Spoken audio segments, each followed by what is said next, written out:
Hello, ladies and gentlemen, and welcome to the esteemed FaceTime with Leaders and Initiative by World Development Corporation. My name is Tanay All, and I'm an anchor at World Development Corporation.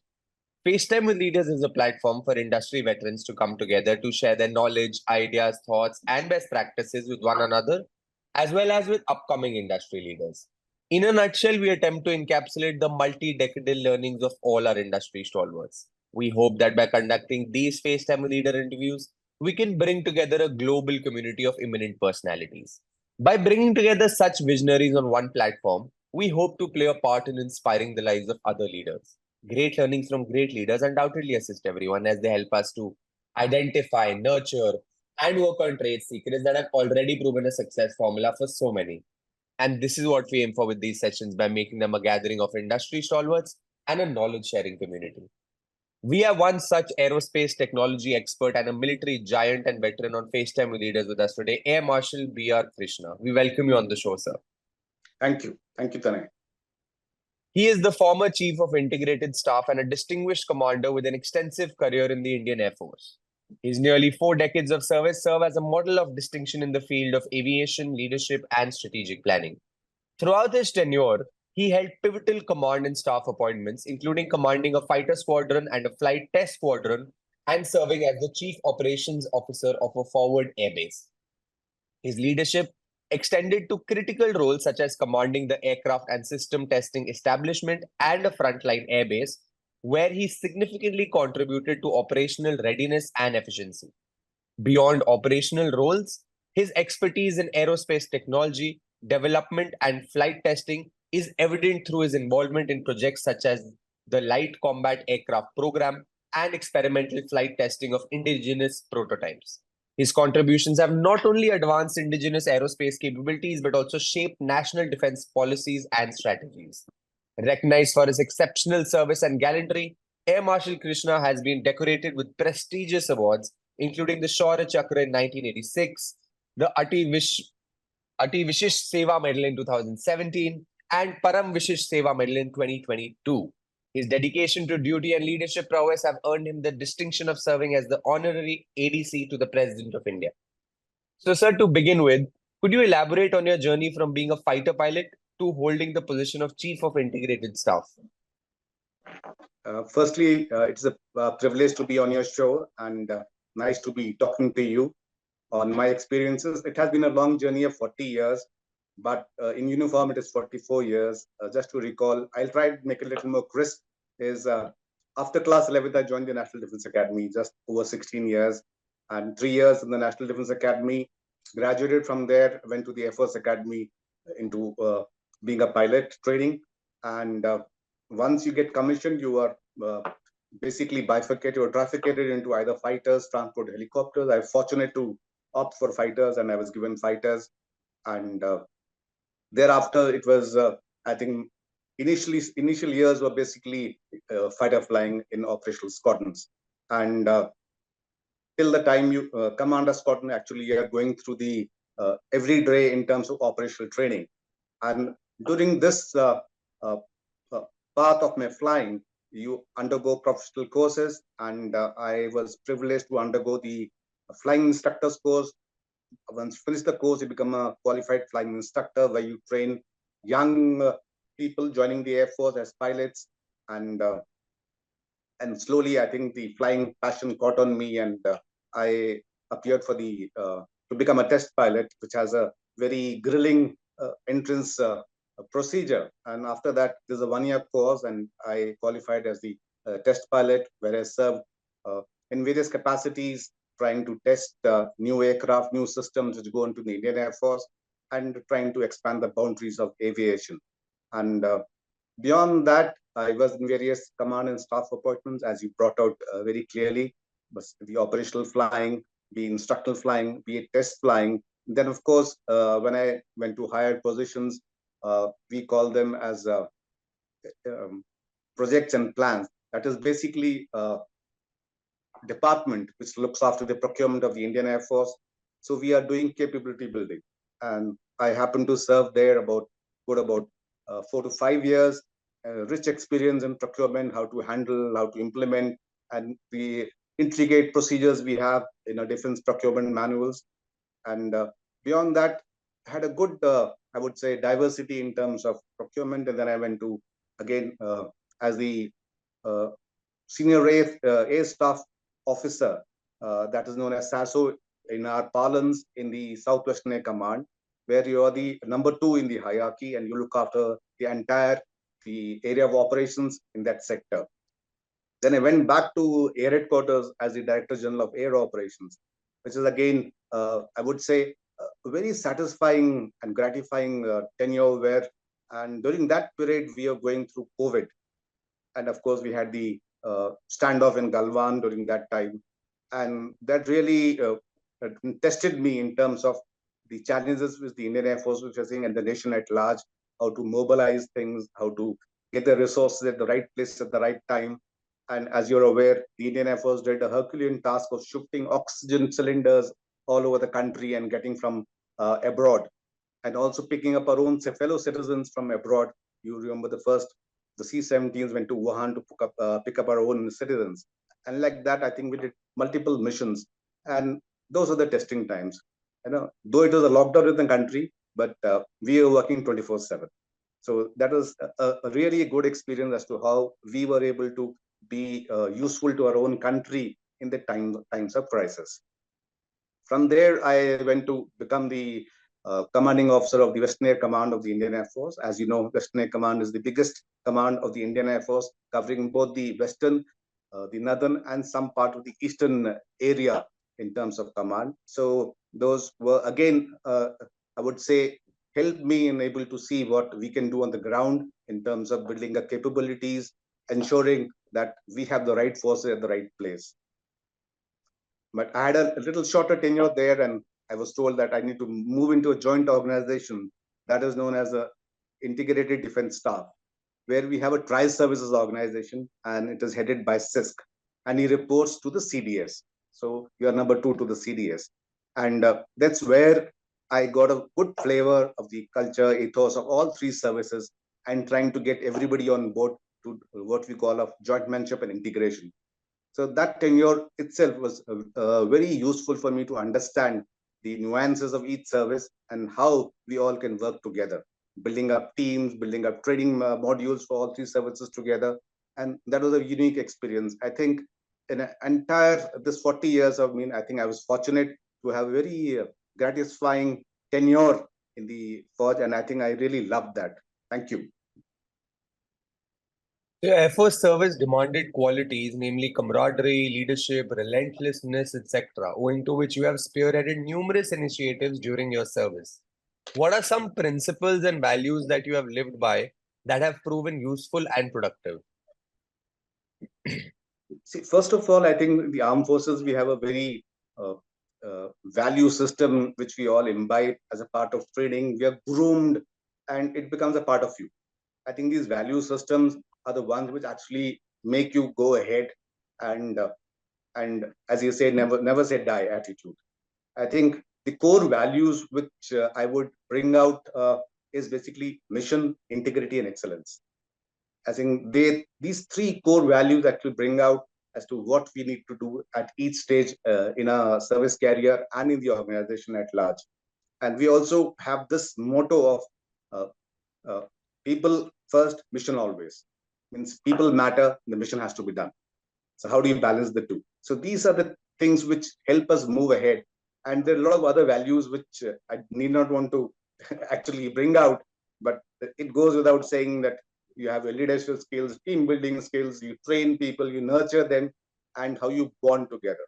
Finally, it is not you fighting alone, it's the team which fights. And also look after their welfare. If you have the people with you, I'm sure you can do anything what you want to do. I think those are the value system I feel is very important. And 2 things which I want to add is was service before self. And if you have that as a principle, I think you'll always be doing the right thing, always and every time. So our viewers would like to know more about your achievements, namely Shaurya Chakra, the Ati Vishisht Seva Medal, and the Param Vishisht Seva Medal. As you're aware, these are all the presidential awards, and Shaurya Chakra is for bravery in peace. So what you get is Veer Chakra in war, Shaurya Chakra you get in peacetime. And for me, when I was in the initial part of my conversion into fighters, I was posted to some Eastern Air Base in Assam, where we are converting into MiG-21s. And that was in 1984. I was just about 21 years old. And converting onto MiG-21s, those were the fast jets, as you're aware. And we go through a conversion procedure. That means you fly a few sorties in a two-seater aircraft with a qualified instructor who trains you and say, okay, now you're fit to go alone. Then you go from a two-seater into a single-seater. And that single-seater is the one where the fighters actually enjoy being there. That is because that is you always above in the skies. And that was part of that training. And when I was converting, we call each of the time you fly in a single seater is known as a solo sortie, because you're the sole captain in the aircraft and you control whatever happens on the aircraft. So that was one of my fourth solo sorties. So I would have a flying experience on MiG-21s just about 5 to 6 hours by that time. And each of the sorties have a mission profile. And this mission profile, we are prepared, we brief, and we are launched for the sortie. This sortie involved actually getting airborne, flying to a height of about 10 kilometers, which is about 33,000 feet of elevation or altitude, as we say.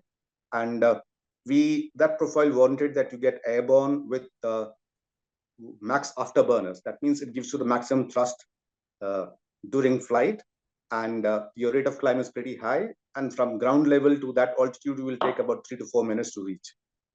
And once you reach there, we have a set of maneuvers to be undertaken. And I was going through the set of maneuvers, then suddenly there was a bang.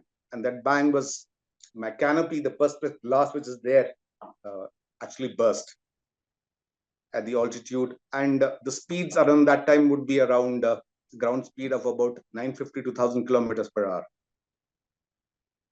And suddenly you're flying over an area which is about maybe 120, 150 kilometers away from base. And with this, suddenly there's a huge wind blast, and the fragments actually go all over. Few fell into the cockpit, and few were, of course, flown outside. And you lose radio communication with your base. So now you're in a state where you don't have radio communication, you can't seek help. You're in a situation. These situations rarely occur. So these are not what you practice as a daily routine. So these are what are known as react emergency. That means you have to do something immediately. Fortunately, I think the kind of training which is given to us and the kind of practice we had done on the ground through various simulations, the first thing was to ensure that you don't panic. I mean, that's the first thing. If you don't panic, then you can think clearly. And of course, I happen to reduce my speed so that the blast reduces. And then, of course, control the aircraft so that you fly the aircraft safely. Then select oxygen to 100%, because at that altitude, the oxygen is very low. I'm sure some of you who go to high altitudes in Ladakh, you know how difficult it is to breathe till you acclimatize. And that's why we always fly with oxygen. That means you select oxygen to 100% so that you don't go into a state where you have hypoxia, lack of oxygen, and you don't respond what is happening. So I took that action. And also we have something, identification front and fore, where you select a particular code which gets transmitted to a ground radar station, which can say, okay, this aircraft may have some emergency. So they keep looking out for that. I did this action, started descending. Two things happen. One is, of course, you need to fly the aircraft at a lower speeds. That means now your time to fly to base increases when you fly at lower speed. And second is to check out that the aircraft is not damaged than what you can see. That means you can only see in the front. You cannot see what has happened to your wings, your control surface, your tail. So as you come down, you're supposed to check out the aircraft. Can we land the aircraft or not? The speeds are high beyond the limits and you can't land the aircraft. So you do a procedure where you check out this. And the MiGs have a very high landing speed. This MiG-21 had a landing speed of 360 kilometers per hour. So I need to check out the speed, which is 20 kilometers higher than this, to ensure that I can fly that, or a higher speed where I can control the aircraft. Because the cutoff speed is about 400 kilometers. If it is higher than that, you can't land. So when I came down to that speed of 360 plus 20, about 380, 390, if the aircraft is flyable. In that configuration, we need to land. So I continued descending, coming closer to base, and you have to keep looking out for other aircraft because the sky is not only yours, the other aircraft which are flying. And as you keep coming closer, there's a procedure you need to undertake what is known as the unserviceable radio communication, so that people are observing you, they can make out one aircraft is coming without communication, so needs to be given priority. So I did all that, and by the time as you go through it, you find the blast will actually doesn't allow eyes to be open, and for a long exposure, it really times to put you off. But fortunately, at this all the procedure landed safely, and when I landed is the time I realized they were on my helmet and my visor, which was down that time. Fortunately, I had a lot of marks on that because the glass had hit, and I was fortunate it didn't injure me physically. And there were pieces lying inside the cockpit also, which didn't interfere with the control services. So I was fortunate in that way. So maybe because of my limited flying experience and ability to land the aircraft safely, because you have an option to either eject, that means you leave the aircraft, come down by parachute, or you land safely. So I was able to land the aircraft safely, and I think my commanding officer was happy with what I did, and he recommended me, which was accepted all the way up, and I was awarded this in 1986. So how and when did you develop an interest in ESG and corporate governance? See, this ESG and corporate governance is, I think, it is very amusing to tell you. And once I had superannuated last year, I was wondering, having done 40 years of service to the nation in uniform, what can I do beyond that to serve the nation? So somewhere my wife told me, there's a webinar on Director of Institute. You just go through it. You may like it. So I registered myself and I went through that webinar. And it was quite intriguing. And I was captivated by the way I think Mr. Zishan Pathan was doing the webinar and listening to him. And I found it interesting. I said there's something different. And with the kind of experience which I have, I should be able to contribute in a different way to the society at large. And I think where you can be on a board and take help in decision making, which helps the larger interest, not only of the company and the society at large. So this helped me actually to change. And as we know, ESG is not just a tick box anymore. You have to get involved because if you don't imbibe those things today, you're going to suffer in terms of your productivity and you want to what you want to do earlier. And climate change is going to force you to do all that. And I think we owe this to our future generations, that we must imbibe all this quality. And I think this is a different way I can contribute to the larger interest and help in nation building. As someone with a military career aged for 4 decades and ESG and corporate governance expertise, what values would you say you bring to the table? So I think any organization, I think, would benefit from a military veteran, because most of the military veterans, by sheer the way they go through the entire rigmarole of their training, their operational training, deployment, everything, they get a unique exposure, and their stellar experience would, I think, contribute effectively to any company or industry. And first thing is, I think they tend to have apart from leadership, is ownership. That you start owning, that means you have a stake in that. When you have a stake in that, you contribute more effectively. So in terms of, as we discussed earlier about our value system of core values of mission, integrity, and excellence, I think they play a major role in terms of what you do. And another quality which we say, service before self.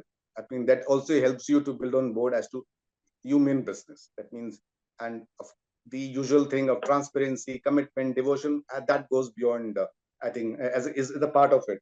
And I just want to add one more thing is, I remember going to the Indian Military Academy.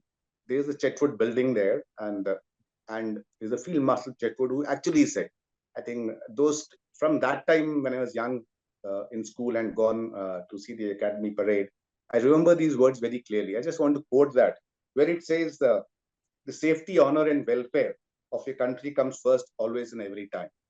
The honor, welfare, and comfort of the men you command comes next.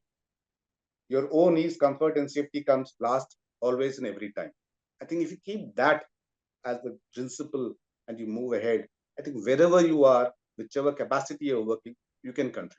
I think that actually, I think I can get it onto the table to any industry or anybody who wants to actually do. And I go by the principle that I don't stop when I get tired. I stop when the things are done. There's someone working closely with technology. What are some of the technological changes you expect to see in the future with the advent of all these new technologies like IoT, AI, ML, blockchain, cloud, digital twin, big data, Web 3.0 in the aerospace field, particularly the indigenous development of military equipment? I think these I usually call them critical and emerging technologies, and play a very important role. And some of them can be very disruptive. And today's warfare is all about surprise and disruption. You can change the way you fight a war, and these technologies are the ones which will able you to do tomorrow. So AI and ML are in big way coming into any industry, into the armed forces, and I think we are embracing them very closely. So AI and ML will play a big role, be it decision making, be in the industry where you need to help look after that, how AI will help you enable to do predictive maintenance. Machine learning will help you to also find out. Big data analytics means the amount of data is humongous, and we cannot crunch all the data. These new capabilities of technology, as we talked about AI, ML, big data analytics, be it digital twin, be it Web 3.0, all these capabilities are game changing. I think these we must imbibe, and industry is actually embracing it very closely. And the way we actually excel in these technologies will govern how we grow up as a nation into a global power. So these technologies are very, very important, and the industry has to imbibe. And these are going to make the changes in terms of your productivity. You're ensuring that the quality is good, and you're able to do monitoring very closely. So you don't have to be there everywhere. Capability, Web 3.0 will get you that you can be there anywhere. The digital twin will help you make systems that you can plan beforehand. Okay, this is what I'm going to do. And when you start production, you find that you have resolved most of the issues. So this way, I think these are the technologies we must imbibe, and the armed forces are will accept them with open arms. Capabilities they get, the way they can fight, a soldier can fight uh, in the front line, or the sailor, or the air warrior, any one of them. I think it is essential, and we must do it. So we're building a community here of industry magnates. The move is meant for cross-pollination of knowledge and building a knowledge-sharing community of corporate giants and industry experts. What are your thoughts about this initiative taken by Mr. Zishan Pathan, Mr. Heval Mehta, and the whole World Development Corporation team? I think first of all, I would say it is an extraordinary initiative. As I mentioned earlier, how the webinar made me change. Actually, yes, this is somewhere I can probably contribute. I think it is very important to comprehend the nuances of corporate governance. And I think the entire team here, I think, make this training, which is well curated, to able to understand what is corporate governance and what are various roles of directors or non-executive directors or independent directors, how they can get value on the table of the board. And the success of operations and management of any company where all these roles work together, I think they bring in a lot of harmony and contribute to sustainable growth and improved performance. I think, and you also win the trust of stakeholders, which is very important in any company. And I'm sure it aids the potential people who want to come to a corporate field as directors, and they help them to navigate this complex world. And it is not as easy as we are talking about it. The complex governance issues which are there at a corporate level, they help them navigate. And also you have this subject matter experts who come on board, who share their real-time experiences. They tell what to do, what not to do. So you understand these, and you pick up these threads which help you as and when you join a board. And I think there's a healthy mix of these professionals who come, the various lesson plans which have been made, interactive sessions which you have, as you brought out, cross-pollination which happens. People from diverse fields are coming on board. And not only, I think they get a mix of ideas, innovation, and technology at the end of it. And also what is, I find it, I think I must kudos to Mr. Zishan Pathan and Mr. Heval Mehta and the entire team of World Development Corporation who has ensured able to get this on the platform. I'm sure they get feedback like people like us who are undergoing this, and they keep improving it on the go. I think it is a very unique and great initiative, and kudos to the entire team. Thank you. Great, sir. It was fantastic conversing with you, and I'm confident that your insights will truly inspire future leaders. Thank you so much for joining us today, and wish you the best for your future endeavors. Thank you, Tane. All the best to you. Thank you. Have a nice day. Thank you. Same to you.